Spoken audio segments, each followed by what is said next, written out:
Alexander Isak agreement reached as Liverpool transfer target told it serves you right amid the fallout from Alexander Isak's attempts to engineer a transfer to Liverpool. There appears to be a consensus over the Newcastle star's conduct this summer. The will he won't he saga surrounding Alexander Isak and his move from Newcastle United to Liverpool for a potential British record transfer fee continues, with the Swedish striker still set on a move to Anfield. In the latest twist, the striker has made it clear that he won't play for the club again in order to get his move. Unsurprisingly, many Newcastle fans are understandably irate following their star striker's summer protests in an effort to force his exit. Isak has been a revelation since joining the Magpies in 2022 from Real Sociedad, helping the club qualify for the Champions League twice, while emerging as one of world football's leading center forwards. Has been tarnished after Isak failed to join the club on their preseason tours before being ordered to train on his own. He was then left out of Eddie Howe's squads for their final 2 preseason games. Before Isak responded in turn with his own ultimatum, there are those who have taken a sympathetic view of Isak's situation and his actions, but most pundits appear to be in agreement over their judgment. As such, Mirrorsport has compiled the views of some of the most prominent mouthpieces as uncertainty surrounds Isak's future in the Northeast. Liverpool received Alexander Isak ultimatum as Newcastle wipe striker from club shop. Alexander Isak continues to train in isolation at Newcastle United, with Eddie Howe making it clear the Liverpool target is unlikely to feature in their first Premier League game versus Aston Villa.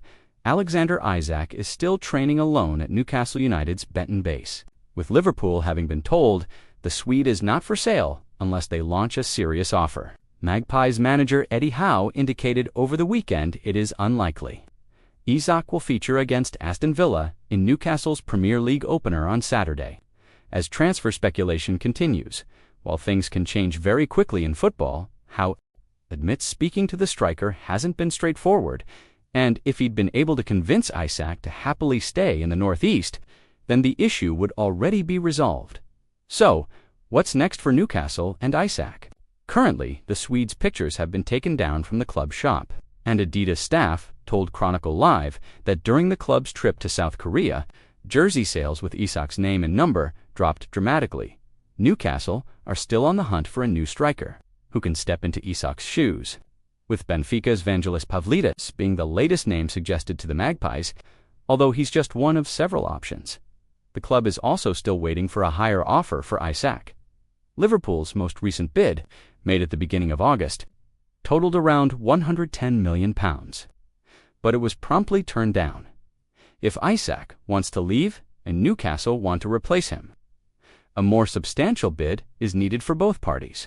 It has previously been suggested that £150 million is the asking price, but it is now believed £130 million plus add-ons might be enough to seal the deal. Until then, the door remains open for Isak to train in preparation for the match at Villa Park, and potentially play again for the Black and Whites, something he's shown no interest in doing this pre-season. Newcastle now look set to head into their Premier League opener without their man who found the net 27 times for them last season and helped fire them into the Champions League. Isak had previously been the face of the new third kit reveal earlier this summer, even featuring in Adidas campaigns with club icon Tino Asprilla at the Tyneside Irish Centre.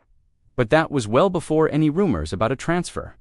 Bruno Guimaraes and Joe Linton continue to be favored picks among supporters for jersey numbers and names, but the expectation is that a new striker can restore some of the missing revenue. However, on the training pitch, Howe must press ahead without his key player. While his unavailability is a significant blow in preparations, the boss acknowledged that maintaining the squad's spirits is equally crucial. Howe said, "I think the group has been disrupted, of course, but I think whenever you have a player in this situation, it's unsettling for the team. This puts Newcastle in a challenging spot heading into the Villa clash. With Anthony Gordon's determined performance against Atletico Madrid failing to yield a goal and Joelinton wasting numerous opportunities, Howe was even asked about whether he'd contemplate asking the Brazilian to return to striker duties, having transformed the former number 9 into a midfielder. But the head coach laughed off this suggestion.